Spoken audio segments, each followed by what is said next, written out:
started. Good morning, folks. Everyone hear me okay? Nice and bright and early. Everyone got their coffee in? Yeah? Nice. I like that. We got a bit more participation from this side. In mornings at school, I would hate when the teacher would be like, good morning, class too, so don't worry. I won't make you all do that. But yeah, today we're going to be talking about MLOps and LLMOps, architecture and best practices. So we'll just get started as these last few folks trickle in. So do a quick introduction. Joseph will be joining us in a little bit. But I'm Arpit. I'm joining from the engineering side of things. I've primarily worked on Gen AI and MLOps my time here at Databricks. Specialized in AI and ML as well in my education and background. So yeah, that's going to be pretty much my side of things. Hey everybody, my name is Yinxi. I'm a staff data scientist at Databricks. I've been with the company for over 3 years and I've been with the industry over 10 years. At Databricks, I mainly work with customers for their Gen AI applications. Awesome, and yeah, Joseph will be joining us a little bit later and he'll introduce himself for his side of the talk. So we can just get started. Here's the agenda for today. So we're going to start by talking about MLOps for about 20 minutes. Then we'll do a demo, show you what we have through Databricks. We have like our own offering for stacks. And then after that, with a Q&A. And then we'll jump into the LLMOps side. The Q&A will serve as a nice break, have a talk and a demo, and then have one more Q&A for that side of things. Cool. So for MLOps, this is pretty much what the general talk is going to look like. We're going to be talking about what is MLOps, why should I care, what are the best practices. On Databricks, what are the key parts of MLOps that make it easy to do it? And lastly, we'll finish with our demo. So, what is MLOps? MLOps is basically a combination of three things that many of you are already probably familiar with: DataOps, DevOps, and ModelOps.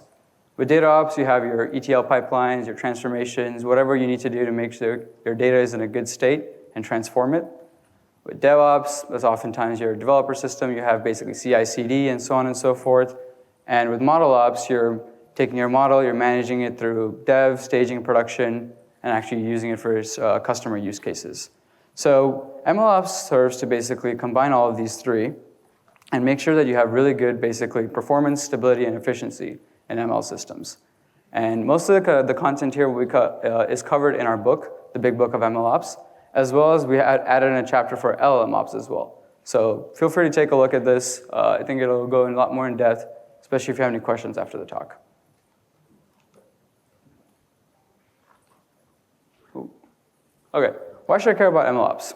So one of the major aspects of MLOps is that it helps you actually reduce risk. So technical risk is obviously a very important aspect of this. Now, you'll get poorly performing models. You'll have infrastructure that might break. Someone might push something. One of your data scientists didn't know they were not supposed to do that, and your entire system is just broken. And on the other side of things, you also have compliance, where you're worried about maybe your models don't have enough guardrails. Maybe they're not performing well. They have some PII. We don't know what's going on. So MLOps can basically prevent both of these from happening by making sure we streamline the delivery of these models to production so no one can accidentally break it, for example, catch these errors, and avoid these slow manual processes so you don't always have human in the loops and have a bunch of unnecessary processes in place to stop you from deploying. So going into best practices, I'm going to first establish some roles that we generally see. So we have our business stakeholder, who is responsible for the business value of the solution. Generally, this is the person who's realized that ML is going to help the company. This is how it's going to do it. This is important, knows the problem, and knows it well. The data engineer will be the person who actually builds your data pipelines. And this will be someone who's in charge of getting that source cleaned up and ready to go. The data scientist will translate that actual problem and make the model. And the ML engineer will generally take that model once it's ready after passing some validation and take it to production.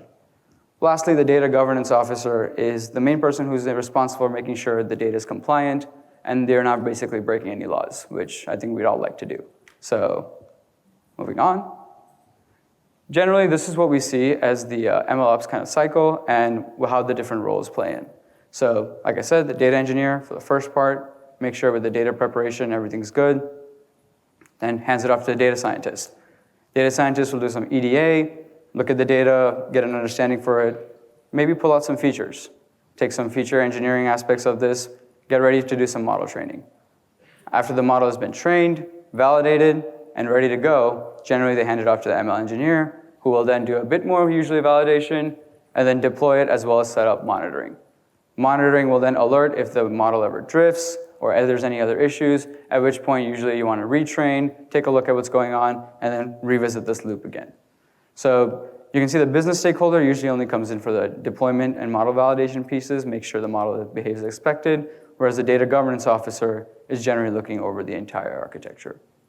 Now, while we have 5 roles here, generally in practice, the most common ones that we see are data scientists and ML engineers who end up absorbing the other roles. Usually this is because of staffing or any other issues, but data scientists usually pick up the data engineer role. ML engineers usually pick up the sometimes data governance and business stakeholder role as well. So this is generally the practice that we've seen, especially with our customers. And another best practice that we recommend is actually environment isolation. So you will have your AI assets. You'll have your code, your actual Jupyter notebooks that have like the relevant Python code in there. You'll have your data. You'll have your features, labels, whatever it is. And then you'll have your model. And all these assets need to be developed first in the dev environment, tested and validated in staging, and then deployed to prod. Now, in dev, the trust that you have in the data and the quality of the model and testing is generally going to be very low. People are working quick, they're just trying to get something out the door. We want to get a model that works. Whereas as we move across the environments and we deploy this to prod, we actually have a lot more trust in this model. The quality is higher, and we have a lot of tests in place. However, we also want to make sure that the prod environment is locked down. We don't want anyone to just be able to access this and basically mess around with the model or the data, or even be able to access the data in some cases. Whereas back in the dev environment, yeah, everything is open, everyone has access to everything.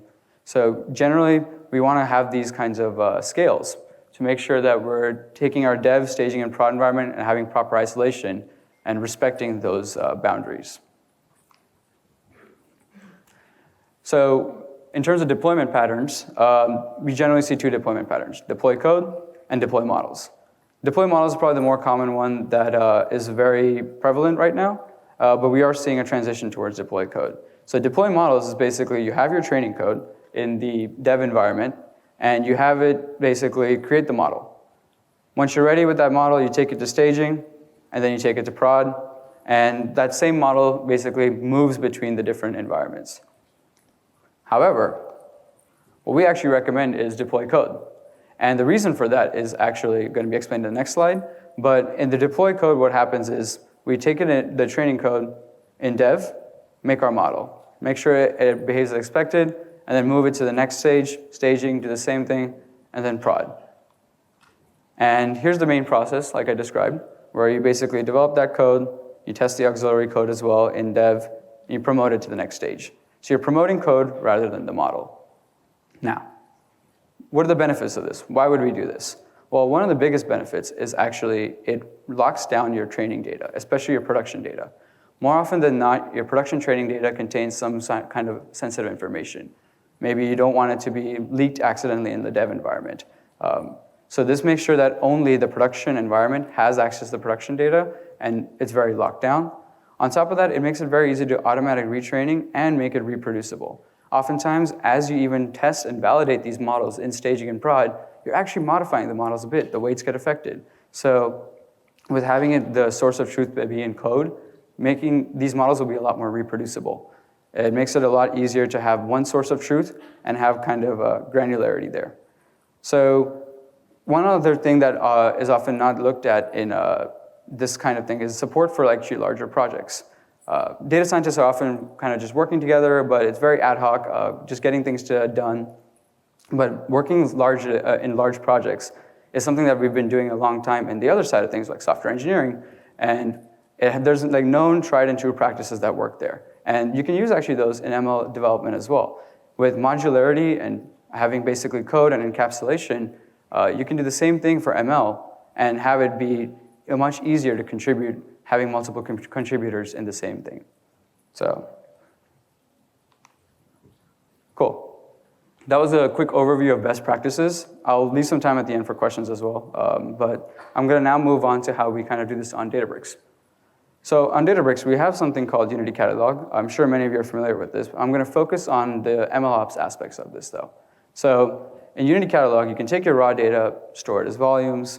You have your delta tables that basically will contain tabular data from the raw data, and you can then extract features from that, take it to models. Models will give you inference tables, and then set up monitoring to get metric tables. Now, the nice thing about the Unity Catalog is it's centralized access control and a single governance solution for all of your assets. That is very, very huge because now for an environment, you can lock it down to products, you can lock it down to projects, you can lock it down to teams. All of your entire pipeline, your entire ML pipeline. And another nice part of this is lineage. So you'll have basically your tables, your features, your models. Oftentimes it gets lost. What model was used in this table? What was used over here? It gets a little hard to track all of that. This makes it very easy to be able to see this table was used to train this model, and this inference table comes from this, and these are what the pipelines are being used for this part. So all these aspects make it really easy to use Unity Catalog. And let's say you're still using deploy model. Sometimes customers still want to use deploy model. They think it's easier. They want to save some costs on retraining. Many reasons. Well, Unity Catalog can be used here as well because it makes it very easy to share these assets between workspaces. So if you want to promote that model from dev, staging to prod, you just move it between catalogs. So it makes it very easy. Next aspect I want to talk about is model serving. So Databricks offers basically this real-time API to deploy your models. And you can integrate it with any applications, websites. Very, very convenient. And the nice thing about basically our model serving solution is that it's Databricks integrated. So if you have any feature functions you want to serve, you can serve that. You're serving your models, you have any vectors, you want to use the vector store. All this will basically have automatic lookups, you have monitoring, and like I mentioned, unified governance. It's also very easy to get started and deploy these. You can deploy them on any of these models on CPU or GPU with very low latency and very high throughput. Very few parameters, and it's all automated, so you don't have to worry about container deployments, Kubernetes. I know that's a trigger word for many people here, I'm sorry. Kubernetes scares me as well sometimes, but it's okay. We take care of all of that for you. So, for production readiness too, we support online strategies, like A/B testing, so you have multiple models, you can deploy them all at the same endpoint, and you want to generally, gradually ramp up traffic from one model to the other, we can do that. You want to do canary deployments, we can do that as well. And lastly, the nice thing about this is we automatically log each request and response. So now we can take all of these aspects, all of these basically data that we got, and now use it for monitoring. You can use it for retraining. You can use it for debugging. You can make sure you know what's going on that's wrong in production with your model, whereas before you're a bit more blind. You don't know how customers are using this model. You have some other metrics that you generally take a look at. Now you can just look at each request and response. So that brings me to monitoring. Databricks also does support monitoring. We have a great data-centric monitoring solution. We incrementally process this data into our UC tables as well, so feeding it right back into Unity Catalog. We calculate profile metrics and drift metrics automatically, and we also support custom metrics as well as give you a very convenient DB SQL dashboard to have all this information there. For MLOps, the main part that I want to call out is that this can be used in conjunction with those inference tables that I just mentioned to monitor models. So anytime we suddenly see that, oh, our model's drifting, I think it's time to retrain the model, something's going on, it makes it very easy to basically know when there's something going wrong with our model. So here's a nice big diagram that I'm sure everyone's going to take their pictures of. Go ahead. It'll be up for a while. Basically, this kind of encapsulates the entire flow. So in the dev workspace, we see basically we have your model training, you have your EDA, all that occurs. You have basically your dev catalog data that you mainly gets fed in, and then when it's ready, you create a dev branch, commit the code to the repo. From the repo, it then will get pulled into basically the staging workspace, where through a CI trigger, we'll basically have unit tests and integration tests that run in this environment. And this will make sure it validates the model, everything's looking good, and we can generally, at this point, merge this back into the main branch and now get ready to basically cut a release. Well, when you cut a release using continuous deployment, you will train the model, validate it, and then actually put it in that model serving endpoint. Or if you want to do batch as well, batch inference is also a part that you can do.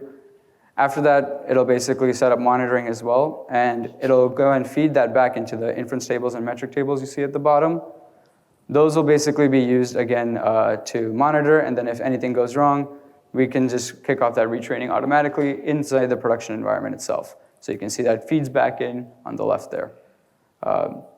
Every time we retrain, we'll assign, a nice thing about a Unity catalog is we also have these aliases, so you can assign a challenger alias and use that as well in other parts, make sure it's working. And you have your main version guarded behind a champion alias. So even if you're adding new versions to your model, you don't have to use it. You can put a human in the loop to make sure that you're ready when you're deploying to production. So yeah, after looking at that very complex architecture, naturally a lot of customers are like, okay, well, investing in that entire architecture is going to take a lot of resources. 80% of our customers generally complain about how many resources it takes to set up this ML infrastructure. And that's where we bring in Databricks MLOps Stacks. So MLOps Stacks is a customizable framework that manages this lifecycle. And it follows all the MLOps best practices that we just discussed here. So you can create and manage this production MLOps infrastructure and integrate natively with providers like GitHub and Azure DevOps, and as well manage some basically AI assets in code. You have one source of truth now when you put all these assets in code for your experiments, features, models, and monitoring, and you can lock that down behind basically your CI/CD best practices. So you can make sure no one's inadvertently changing the code, everything is controlled basically through these pipelines, and it makes it a lot safer. And MLOps Stacks basically will make it easy for you to focus on the ML side of things, not the infrastructure. So the data scientists can get started easily with the project development option. They'll just get on the notebooks, they'll get all those aspects of it, they can start making the actual project, whereas machine learning engineers can start with the CI/CD and actually set up that infrastructure. Once that infrastructure is ready to go, data scientists can then take their actual project and deploy it through production through these CI/CD pipelines that have been set up. And now Yinxi will basically walk us through a quick demo on how Stacks works.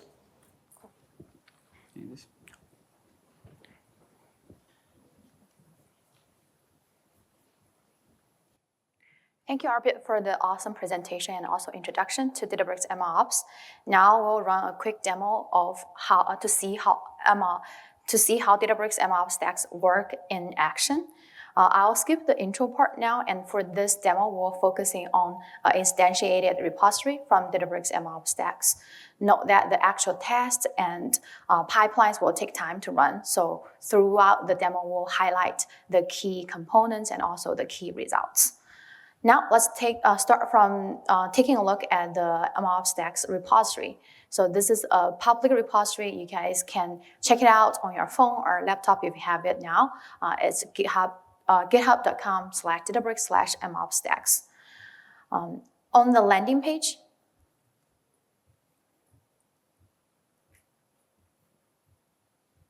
let me refresh this.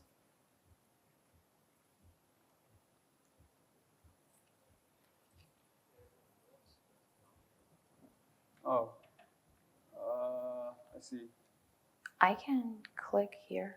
Can we also maybe bump up the bottom so it doesn't Oh, I think the mouse is disabled, so I can.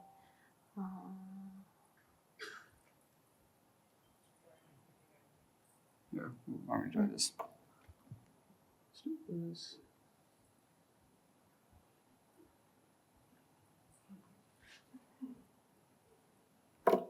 I'm just going to disconnect this for a second. Sure. And let's do this. Go like this. And that way I think you should be able to still use it. Can I try to? Let me click for now just to see. Yeah, there you go. Yeah. Okay. Refresh that. Nice. Let's see if that works. It will pop. The backup stream. Oh, okay. All those years helping my mom set up her computer helped, I guess. Uh-huh. All right. see it here. I need to click through it. Oh, can you see? Can you click like through here?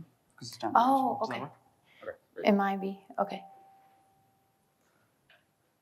All right, coming back to the demo here, and on the repository landing page, it have like a comprehensive overview of the repository components, how to use MLOps stacks repository, and common FAQs.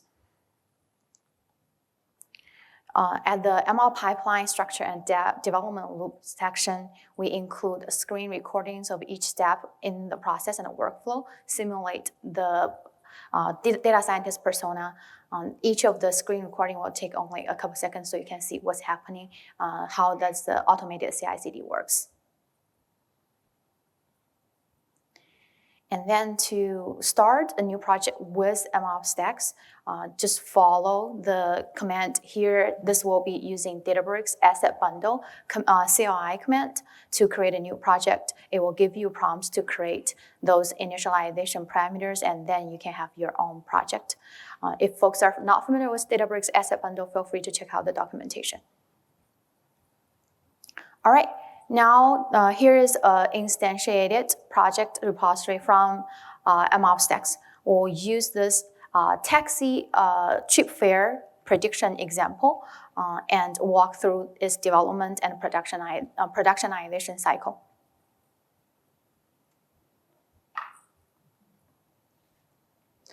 First, we take a look at the code structure from this created repository. There are three main components: project and machine learning pipeline code, and then ML resource and assets as code. This will be the configuration used by Databricks Asset Bundle to deploy the resource in the corresponding workspace and environment. And the last part is the pre-built CI/CD workflows using GitHub Action.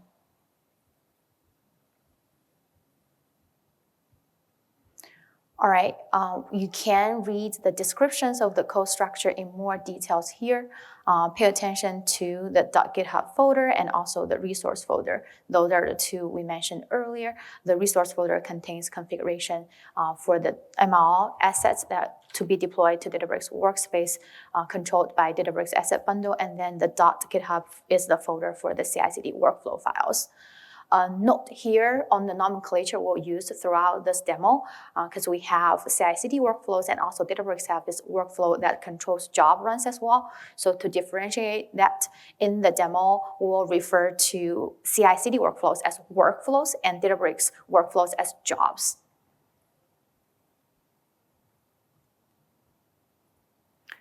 All right, once once the ML project is created from the stacks, you can follow the README guide from the instantiated repository to start developing your ML pipelines. We put template machine learning pipeline code in the folders and also highlighted the to-do items that you can start to customize. It is really, really common that people just restart their own data science project, but just follow the code structure. The main data pipelines you will want to develop include data ingestion, feature addition, monitoring, training, and inference. In the meantime, the DevOps team or the machine learning engineers can set up the repository secrets and Databricks workspaces following the MLOps setup guide. This way, the data scientists will be able to interact with the CI/CD workflow. In this demo, we assume that's already been done and the project is ready to ship into production.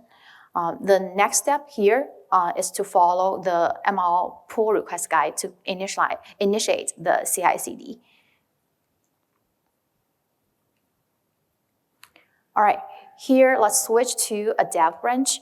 On this branch, the data scientist has developed the code that is ready to be shipped. So before we ship the model into production before we ship the model and ML pipeline code into production, let's first take a look at the main code changes. So this, you can see this pipeline code has been updated, and then the main ML training code are in the project repository, project folder. If we click onto the folder and then get to the main training notebook, and here is the training pipeline. We trained a light gradient boosting machine model, and that has been tested and validated in the dev environment. You can read along the code. You can read along the folder here to get more details of what's going on. And what we want to highlight is that this portion of the code using MLflow to log the model to MLflow run to facilitate reproducibility and tracing lineage. We can log into the dev environment and take a look at the model performance in the dev environment. You can see here, this is our dev environment, and we have a MLflow experiment that has been used to track the model performance and log all the metrics. On this MLflow run page, we have a summary tab that contains all the regression metrics. It listed the metrics of the dev model. And what we want to call out here is the R-square. So this will be the key metrics we want to monitor once this model is deployed as well. In the dev environment right now, the model have a pretty good R-square of over 90%. That's why we believe this model is ready to ship into production. All right, now we want to inspect the model. So we've seen the MLflow runs, and this is the models that has been registered into UC, and you can see we have a model version 1, and it has a champion alias representing its performance being the best throughout the time right now. And at this time, we can switch back to the project repository, feel pretty confident about the model now and ready to create the PR to start the deployment process. So click compare and pull request to merge the changes in your dev branch to the main branch. Add title and a description to your PR and click create pull request. This will trigger the automated tests. You can see that we have a few tests happening in the staging environment. We want to highlight each of them. The first one is a bundle validation for the staging environment. The definition and configuration of the workflow is defined in this bundle.ci YAML file in the repository. Similarly, we also validate the bundle in the prod environment. That's actually in the same configuration workflow file, but specified it in the prod environment. We do a linter too, but I'll gloss over that and trying to spend a little bit more time on the ML code test. So the code test do unit test first, followed by the integration test. And we can get to the test details. Here it is. You can see when I take the screenshot, the unit test has already been completed, and it is running the inference job in Databricks right now. The training job, the integration test runs both the training and inference job. The training job has been completed, so we can expand this tab here, and then it lists the test run URL here, so we can click into the URL to see the training job status. And here you can see this is a completed training run in the staging environment. It shows the model has passed the validation and also has been deployed. Now we can go back to the GitHub action page and see the status of the inference job for the integration test. Similarly, let's click into the URL here and then see the status of it. And it shows that this run has been successful as well. And we can scroll to the code and see the output and stuff. For now, we have validated that we have the training pipeline and also inference pipeline fully tested. And we think at this stage, let's merge the PR and start the deployment process. To merge the PR, just go back to the pull request page and then click merge PR, and showing that the change has been merged to main. Code push to the main branch will trigger deployment workflow. That will be, we can find it here in the actions page. And you see here there's a workflow triggered by changes in the main branch, and then we can see the details of this workflow.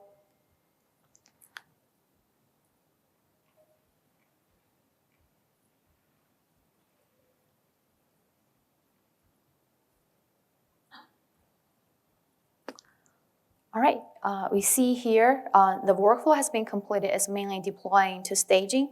And if we want to understand what's going on, we can click this workflow file here to see the actual workflow file. And then this workflow has two main steps. The first one is to validate the Databricks asset bundle configuration for the staging workspace. You can see it's pretty straightforward and just one line of code. The next step it does is to do the bundle deployment. It will deploy the assets in the workspace. Now this has been completed, we should be able to see the asset deployed in the staging workspace. So let's log into the staging workspace and then search for job name, starting with the prefix staging and followed by your project name. And you can see we have two jobs deployed. That's the batch inference and also the model training job we have just tested. Normally, you want to monitor what's going on in the staging environment for the first couple of episodes and making sure things are working properly before you deploy it into prod. So assume we already done that and we're confident to deploy into prod. What we will do now is to cut a release from the main branch. So create a new branch called release, and the code change pushing to the release branch similar to the main one will trigger the CD workflow in the prod environment. So let's click back to this actions page to see that workflow. Okay, so now we have a better idea of how the CD workflow looks like. Let's inspect the asset deployed to the prod workspace. So in the prod workspace, we can do a similar search with the job, using job with the prefix prod, and then you see here we have the jobs deployed in the prod environment as well. So you can see that it only takes us a couple of clicks through the GitHub action page to trigger all the CI/CD workflow and then have your ML code pipeline deploy. Now you have a source of truth based on the code, and then you can start. This will facilitate a faster iteration of the model and code development. To close the dev loop and also have monitoring included to be able to detect drift and model performance degradation, we need to add a monitor solution. This can be simply done by deploying a Databricks Lakehouse monitor to the entire assets. So the next couple of steps will walk through the monitor configurations and how to do the monitor deployment. This has been pre-built into the template of MLOps stacks as well. So if you initialize a project, it will contain a monitor resource configuration file as well. And this is where the file is. And let's take a look at the monitor configurations. In this configuration file, we'll deploy two main assets. The first one is a Lakehouse monitor, and the second one is a job. So let's focus on the Lakehouse monitor first. In the code, from line 20 to line 32 will be the monitor configuration. For folks who have used Lakehouse Monitor, Databricks Lakehouse Monitoring before, this is those are the same parameters you will need to use when you use the Lakehouse Monitoring API to create a monitor. So it just specifies the aggregation window granularity as well as your monitoring input table schema.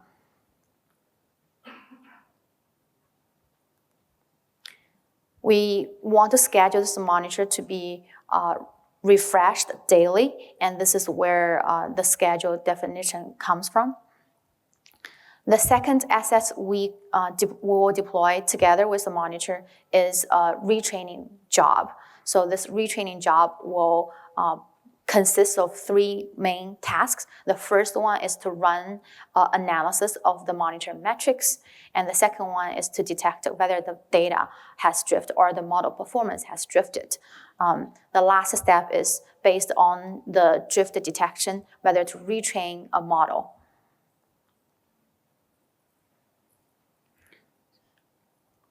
So the first task defines the monitoring SQL query and data analysis from the code line 48 to 51. This is how we want to justify a drift detection. Here we're saying we're going to monitor R-square, and the R-square threshold is 0.7, and then the detection window size is 5, so it will compute the metrics over the past 24 windows, and if 5 of those have R-square lower than 0.7, it will trigger the model training rerun.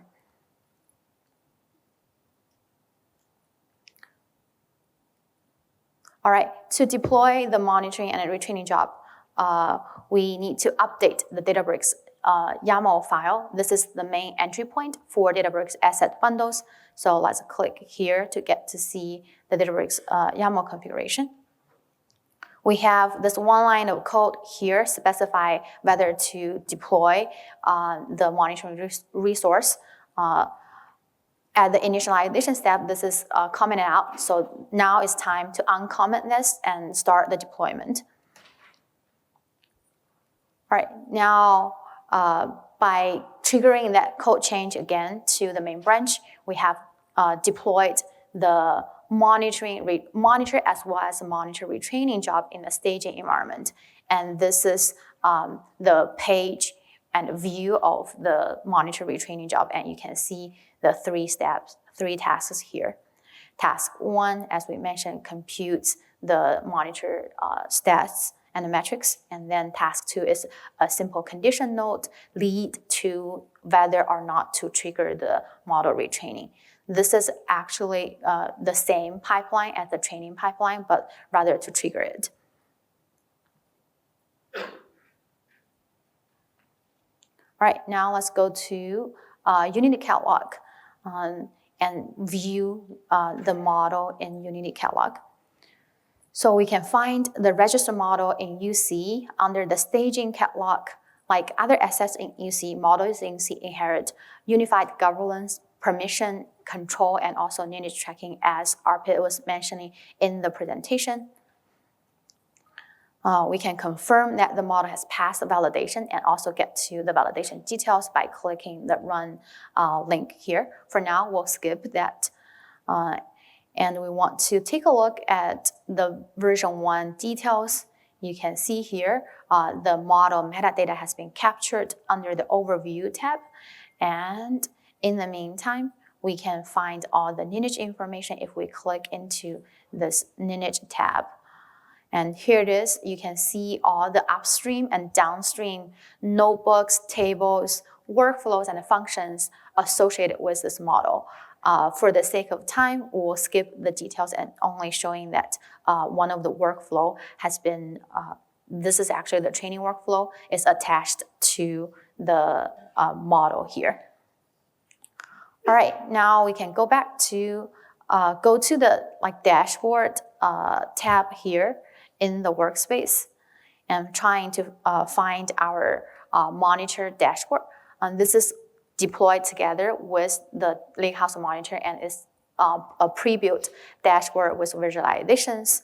You can also find the dashboard from your workspace folder once everything is deployed as well. And you can see that this is monitoring the staging prediction input table. And this will include the ground truth once you collect the ground truth and merge it together as well. For this demo, we assume you already collected ground truth and then merge it back to compare the model performance. The dashboard presents like analytical visualizations, and it also give you the link of the source tables. In the side panel, you can click through the link to see the input table as well as the generated profile metrics and drift metrics tables. It has a lot of content on the dashboard. For the demo now, we want to focus on that R-square visualization, and we'll get to there in a minute. So you can also see a summary of what metrics is computed, and this helps you better configure your visualizations. And let's click refresh here to get the latest information. I think I need to get to that next, but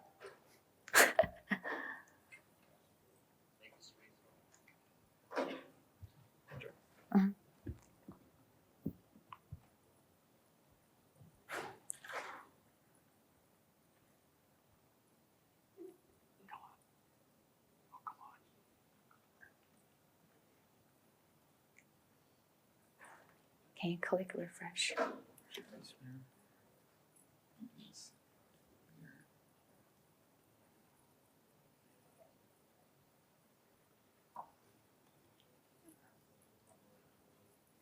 Or I can start from the reprise page.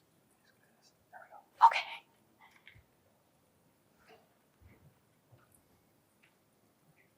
Gotta go a sec. Let me do this again. Sorry.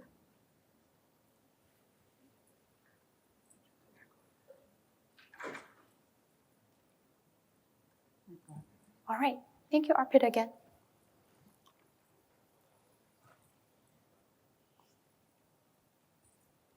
All right, as defined in the monitor configuration and jobs, we want to monitor this R-square score so we can switch to the R-square metrics in the visualization. To take a closer look, you can click this frame button here to get to the full screen of the visualization.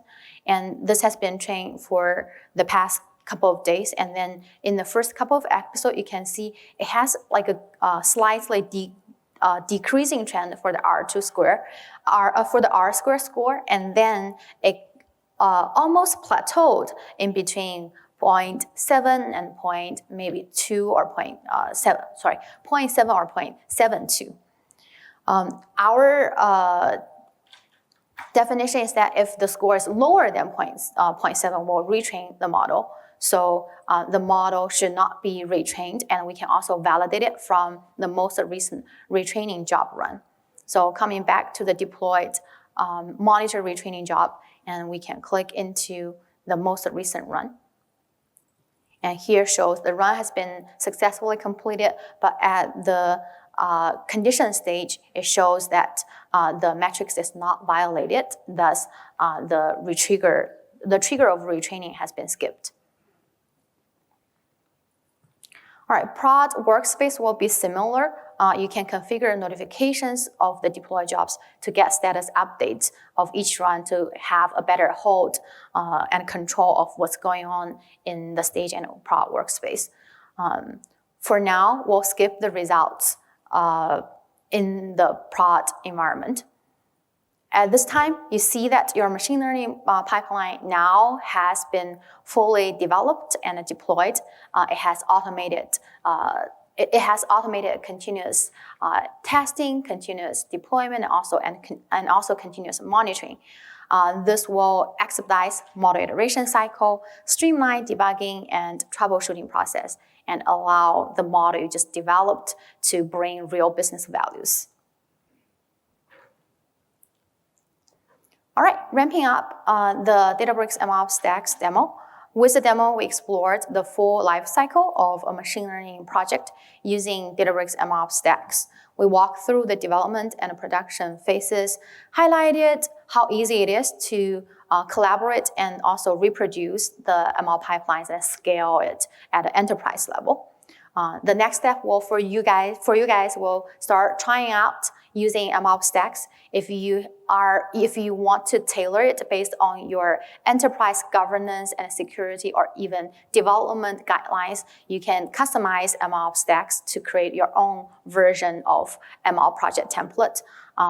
In the main repository, it has the stack customization guide. You can follow that guide to start productionize ML project and expedite the time from development to production for your data scientists. With that, I think this concludes our MLOps portion of the talk. I know I wasn't here at the intro or beginning to introduce myself. Joseph Bradley, I'm a product specialist. I started in engineering at Databricks and am now in the field, but specializing in AI and ML. So I do want to talk about LLMOps. I'll keep this a bit shorter and make sure there's time for Q&A, but I'll start with what changes when you introduce Gen AI and LLMs. I'll divide that into kind of some key components and advice around those, and then talk through architecture and AI security with a demo in the middle of that. So you've seen this slide already. When we're shipping ML from dev to prod, we have various assets, code data models. They're developed, tested, and deployed. Switching this to Gen AI, I changed the title here, but actually not a ton really changes at a high level. If I flip back and forth between slides, code might not include training a model. It might include defining a chain, which calls pre-trained models. Data might no longer have some simple labels, but you might do some more data serving, like unstructured data in a vector index. And then models, maybe your ML flow is logging not scikit-learn models, but instead LangChain chains or other Llama index, other frameworks. But at a high level, you still have the same types of assets. You can manage code with Git, data in the lakehouse architecture, models with ML flow. Assets are divided into these various stages towards production, and so a lot of your CI/CD infrastructure remains the same. So you'll find I'm going to focus really on what Gen AI changes, and it doesn't necessarily change the overall architecture of MLOps that Yinxi and Arpit talked about in great detail. We instead have some changes within the modular components of your ops stack. So stuff does change because Gen AI models, of course, push boundaries in kind of new directions. Most of this content will be familiar to people on this slide, so I'm just going to breeze through. Models come in a lot of forms. They range widely in size from trillions to billions, even below billions of parameters. Models take very unstructured prompts, return very unstructured outputs. They can be given prompts with examples or context, and they're hard to evaluate because there's often no right answer. This has a lot of implications. I've listed some on the right. And rather than kind of talking through this laundry list, I've organized these into sort of 4 main components, which I feel change and you need to think about with LLM ops or Gen AI ops. So those components are selecting models, leveraging your data, evaluation, and deploying and monitoring. I want to give some key advice about each of these. In selecting models, first, plan to use a variety. The reasons here are models have very widely varying cost and performance trade-offs. There are very generic big models. There are very small task domain specific models. You may be happy to pay a few dollars a query for some applications to have the latest, greatest, biggest model. You may need to cut below 1 cent per query for certain, more specific tasks that you want to do to make the ROI worth it. Model improvements will happen, even if you're using a model provider or if you're going the open source route. New models come out every week, every month, and you will want to upgrade and use a variety across the organization. So how do you do this? Well, as usual, we recommend unified APIs and governance and a tool chain which can support these arbitrary models and providers to minimize the cost of switching models within use cases, and also to make it more manageable to manage an organization where a lot of different orgs are using a lot of different models. Also, even if you're not yet, plan to build custom models. Here again, the cost-performance trade-offs and the need for certain task or domain-specific models are key. You may start prototyping with a very generic, overly powerful model, but over time, as you either want to improve generation quality or reduce costs, of course, you'll end up likely building custom, fine-tuned, and/or pre-trained models for your specific task or domain. This also, of course, is a key part of building IP and competitive edges. Llama 3, DBRex, GPT-4, all these are awesome models, but everyone has them. It's your data, which is special. And so even if you're not doing this yet, plan ahead, collect data and user or human feedback now, and that's going to build up your proprietary data set to build these competitive custom models for your applications. But as you do this, do choose models carefully. And here I'm no legal expert, but I will mention a few gotchas. Everyone loves, of course, to bash OpenAI for restrictive licenses, where if you use the outputs generated by those they're larger models. You can use those to maybe fine-tune some with OpenAI, but of course not an open source architecture. But open source models also have some restrictions. Llama 3, awesome model. If you use the outputs generated by it, you can fine-tune Llama 3 architecture and you own it, which is great, that's a plus. But you can't use those outputs to fine-tune some other architectures. This can lead, of course, to some interesting cases where, say I make a cool application mixing GPT-4 and Llama 3, and my responses contain outputs from both. Those responses are useless, legally speaking, for any future model customization. So while you will need a variety of models in order to optimize ROI, you'll need to govern this carefully, both the models in use within one application and then also the data provenance. Now, we already talked about Databricks model serving. This, of course, is applicable to GenAI as well. And here I just want to zoom in on this sort of split between options for GenAI. You're familiar already with custom model serving, simple serverless compute, log a model with MLflow, register it to Unity catalog, serve it, CPU, GPU, auto-scaling, etc. We also offer foundation model APIs, top-of-the-line open source models, including fine-tuned versions, and then external model providers. And the important thing here really is that as you use these various options across your applications, provides a unified API for all types of models, which of course simplifies your operational stack. And it integrates with the rest of your MLOps stack, feature serving, vector search, lakehouse monitoring, etc. You'll govern the objects, model objects, via Unity catalog, and then use AI Gateway for APIs. And if you haven't seen this page at the bottom already, you can search online for it, but essentially it's a site on the Databricks site where we give open source model guidance, basically along a number of different use cases, the kind of cost-quality trade-offs, and our recommended models for each.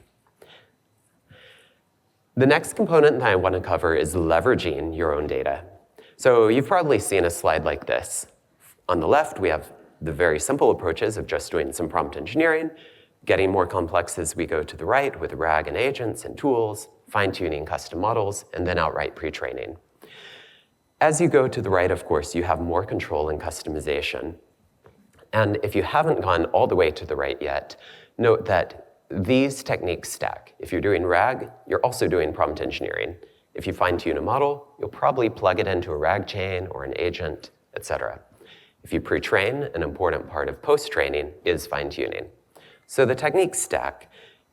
And the same is true for the data you use from your domain in each technique. If you're doing prompt engineering, your data may appear in this as simply a few shot examples or evaluation data. As you move to RAG or agents, that may mean more data serving, vector database for unstructured, feature and function serving for structured, etc.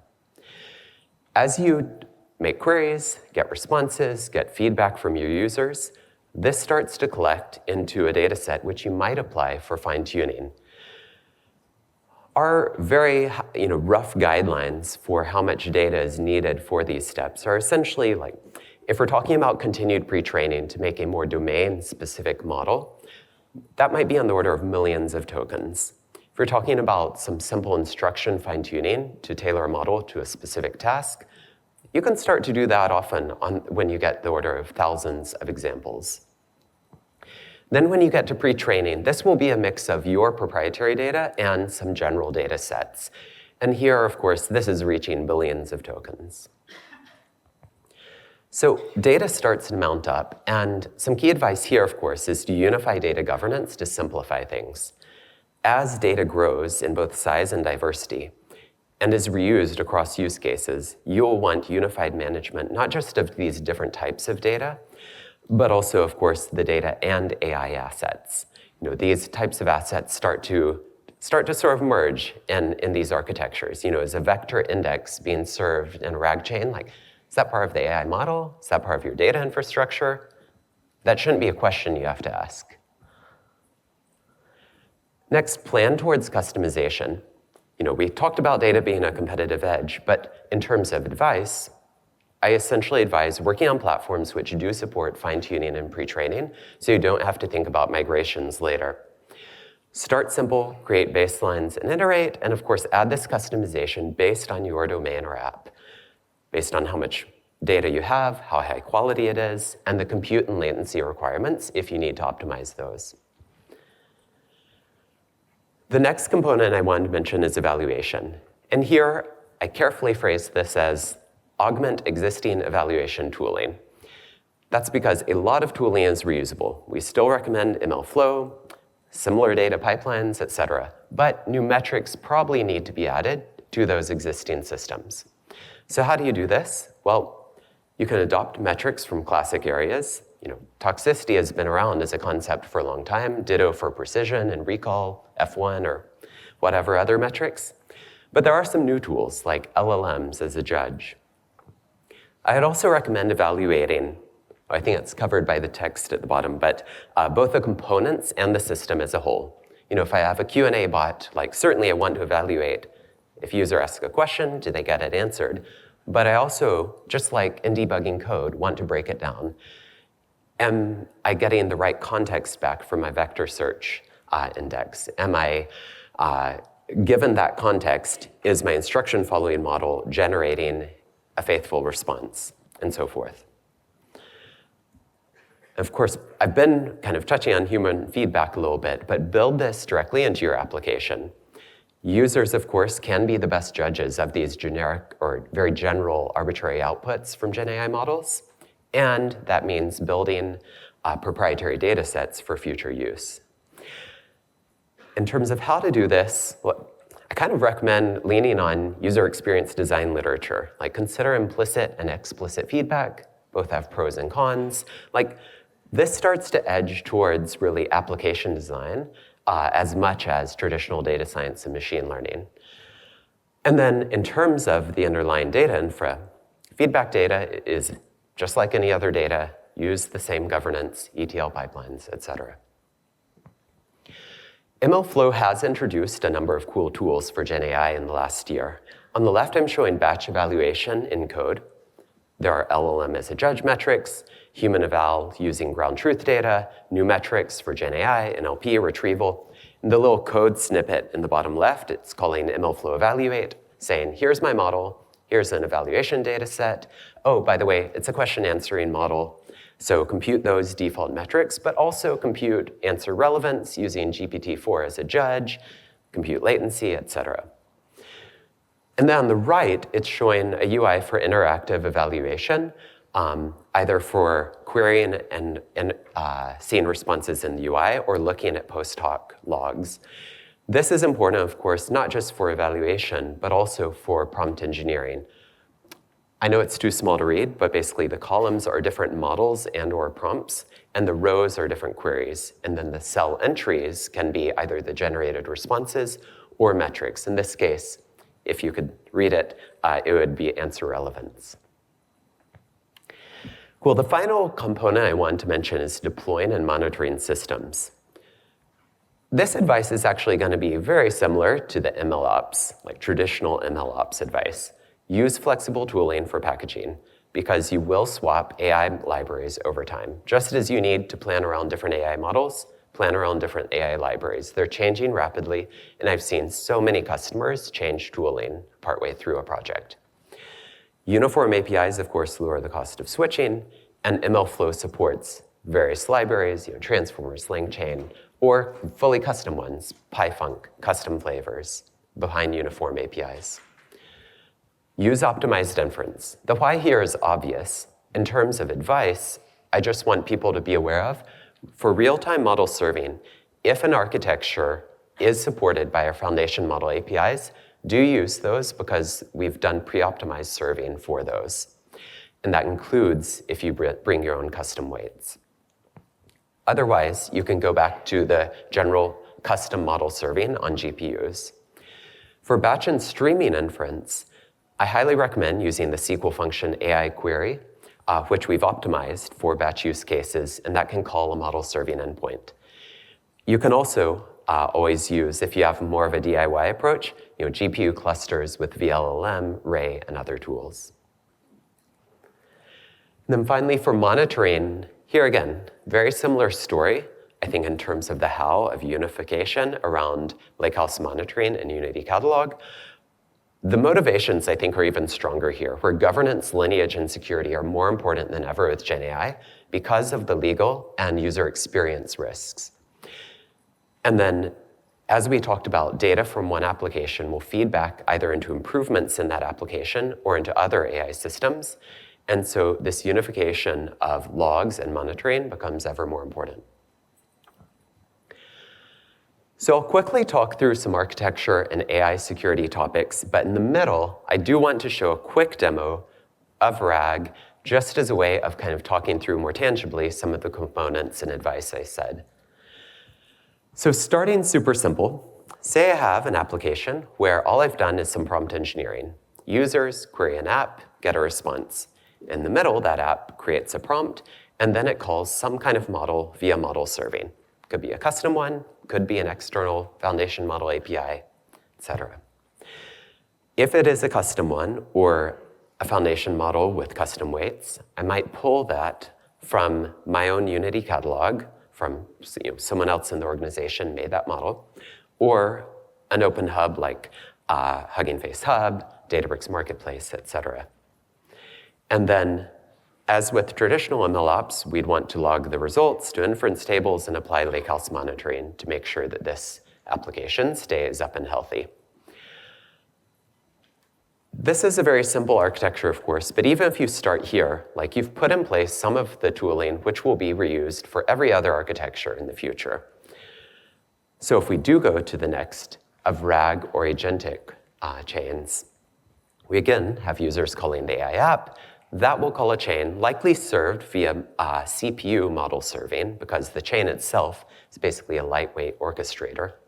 That will call various services. In this case, for a simple RAG chain, it may search for content, either unstructured in vector search or structured in feature serving. For vector search, that may automatically call a model endpoint to compute embeddings for my query. The chain may then construct a prompt and then generate a response, again, using model serving. And I've kind of minimized the model serving and monitoring boxes because we're just reapplying that infra from the previous architecture. Now, in terms of where that data that you're serving comes from, this should look very familiar. It's just like any other data prep within Databricks. You have raw data in tables or volumes, you process it, maybe using Delta Live tables, and then there are some really nice things about data serving, either vector search indexes or online tables for feature serving, where you can basically auto-sync and auto-update based on the ground truth Delta tables. The models, of course, just as with the previous architecture, could be existing APIs or could be pulled from some model hub. So here's our simple RAG architecture. And before I continue into fine-tuning and pre-training, I do want to quickly show a simple demo. And I know a lot of people are very familiar with RAG, so I'm not going to harp on the RAG piece. But I want to basically mention a few of the key sort of like ops components that we talked about. So here I have a simple chat, and the generated text may cover my question, but I'll ask like, what is compound AI? And like, it'll think a bit and then generate a response. And so in this app, the first thing I want to show, this is the goal, of course, like a Q&A bot. The things I want to show are how we might start to think about some of the components that we talk through. So the first is, you might want to collect feedback. So here I might say, yeah, it's a pretty good answer, sure. So yes, it's a good answer, and you might have more details if like users care enough to do that. Like it's accurate and yeah, it's the right length, and I'll submit that. And maybe I don't fully trust the answer, so I might want to click into sources, and of course providing this kind of grounding is a key part, but maybe not like part of the ops, but more of the application design. But the ops part that I wanted to highlight is I'd mentioned evaluating not just the holistic behavior, which I did on the left, but of course components. And here it's giving the user a chance to reflect on, did retrieval do a good job? And here like, oh, it's a blog post from Berkeley about compound AI systems, so yeah, that's a good piece of context to give the model, so I'll say yes. There could also be implicit feedback, such as if I'm a lazy user and I don't want to click through yes or no there, but I don't like the answer, I might say regenerate the response, and that's implicitly saying like, I didn't really like that first one, let's try again. So here's the app. In terms of how the infra under the hood is working, it's what we'd expect from that architecture. That app is calling into a CPU model serving endpoint. Let me know, by the way, in the back if I need to zoom in.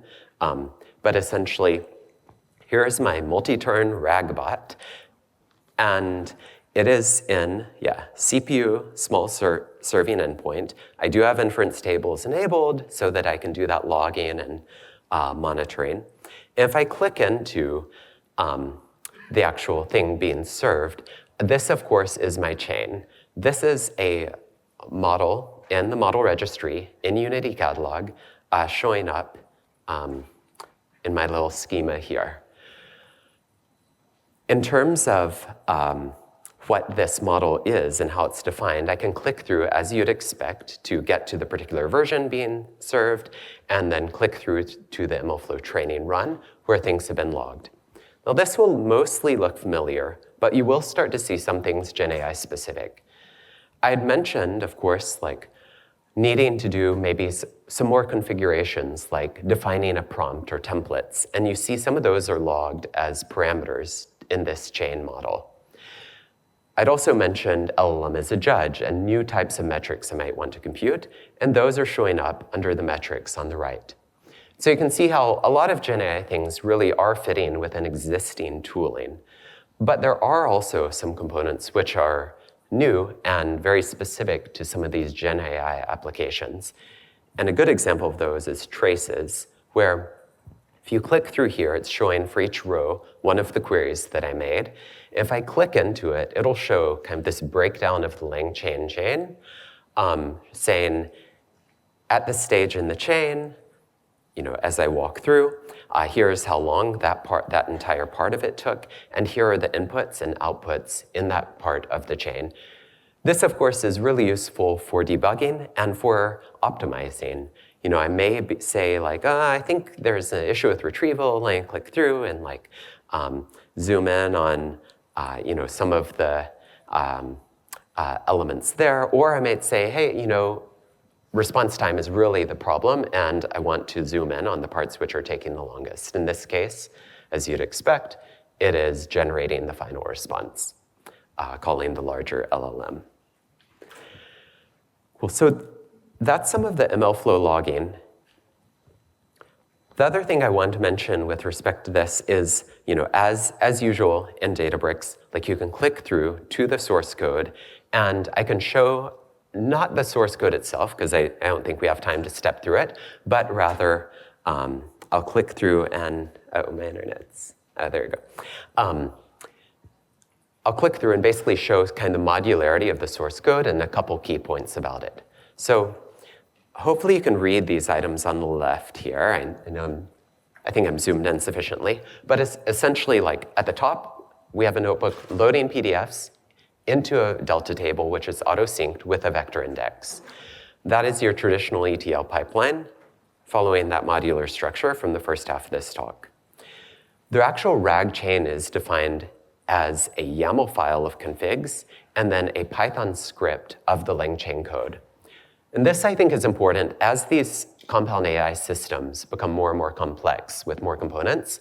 They're often very config-based, and so separating the config out can be useful for maintenance and updates. The other important thing about separating out the LangChain code into its own script is that some of these Gen AI libraries move very quickly and don't have all the sort of production support which you might expect from more mature libraries. For example, like LangChain and some other libraries like have incomplete support for Python serialization. So MLflow, as far as packaging, has traditionally relied on the library's native serialization, like scikit-learn has its own, Spark has its own, et cetera. But we've added support for basically packaging the model using the code which generated it, in this case, the LangChain code in this script. And then this notebook 3 is really just deploying the infrastructure, setting up the endpoint, logging the model, and deploying it to the endpoint. So I won't go through this code. We are rolling out a lot of nice examples, some more simpler than this, some more complex than this week, using some of these newer APIs I'm showing off. One thing I will emphasize is that, of course, in our architecture, going farther down, we have other services we need to call. Vector search, which needs to call an embedding endpoint, the instruction following model, et cetera. And so you can see some of these do appear in my configuration file. Like the chat endpoint for generating the final response is just this dbrx instruct model offered in foundation model APIs. If I said, oh, I've made my own fine-tuned version, or I need to switch to a totally different external provider, I can swap that out in my config, and it doesn't really affect the deployment logic here. So the other items that I wanted to show, I think, were largely around the handling the data. So what data do we have? Of course, we start off with some raw data, like here's a volume with some PDFs in it. We process that into a bronze table.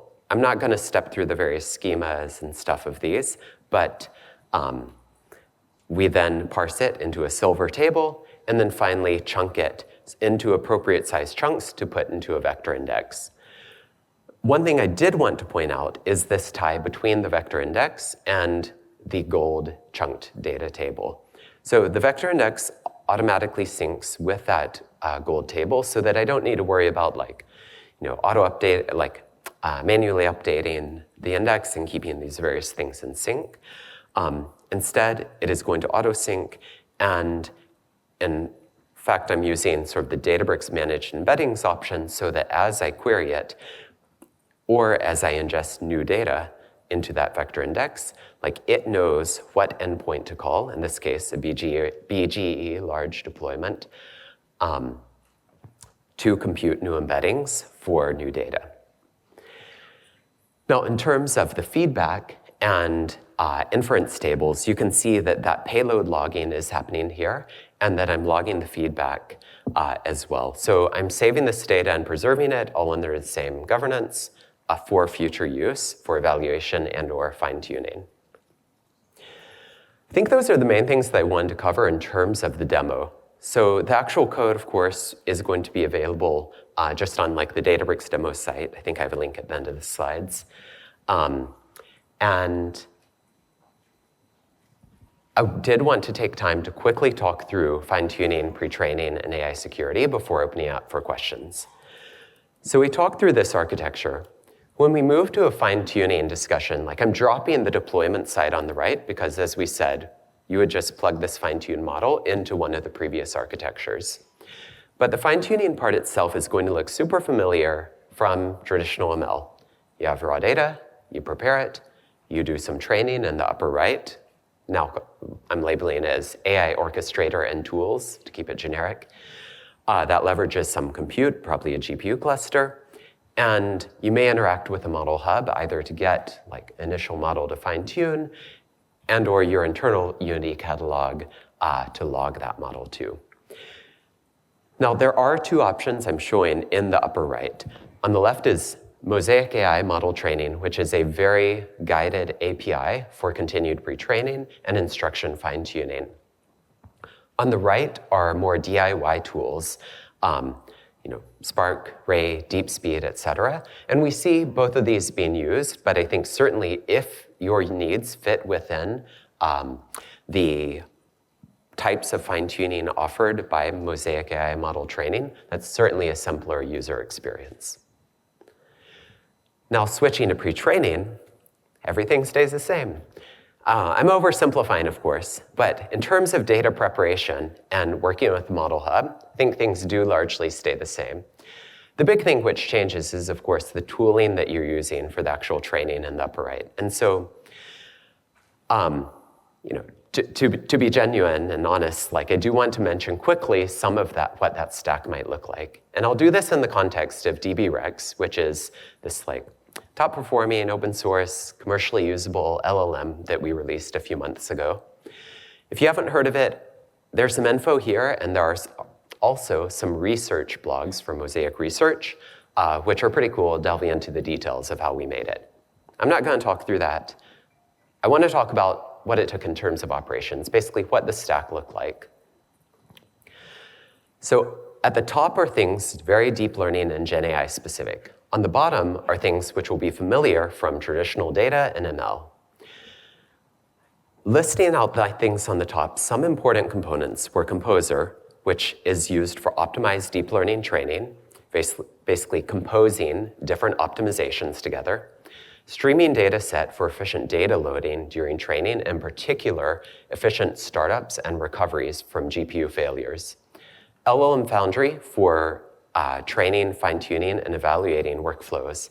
And then the evaluation gauntlet, because there are a number of benchmarks out there along a number of different quality metrics, and this puts together those into a more coherent and expansive benchmark.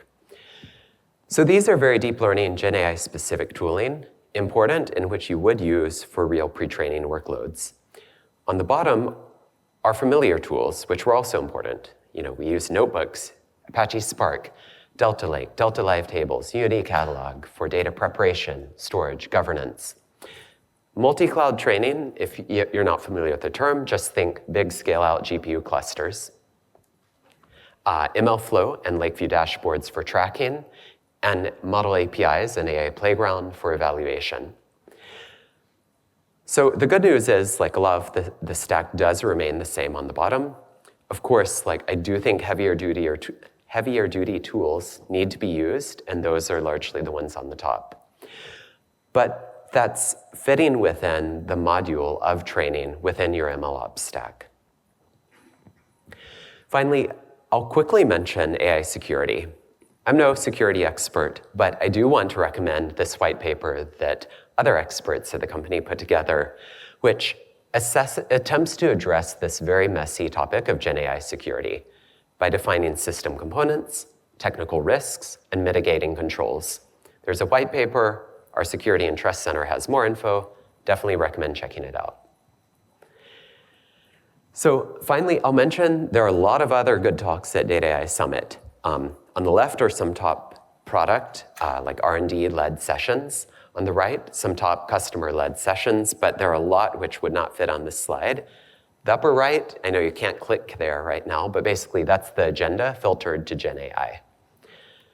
And then on the left, there are also other Databricks-led sessions by people in the field and other parts of the company, not in R&D, but also a lot of great ones coming.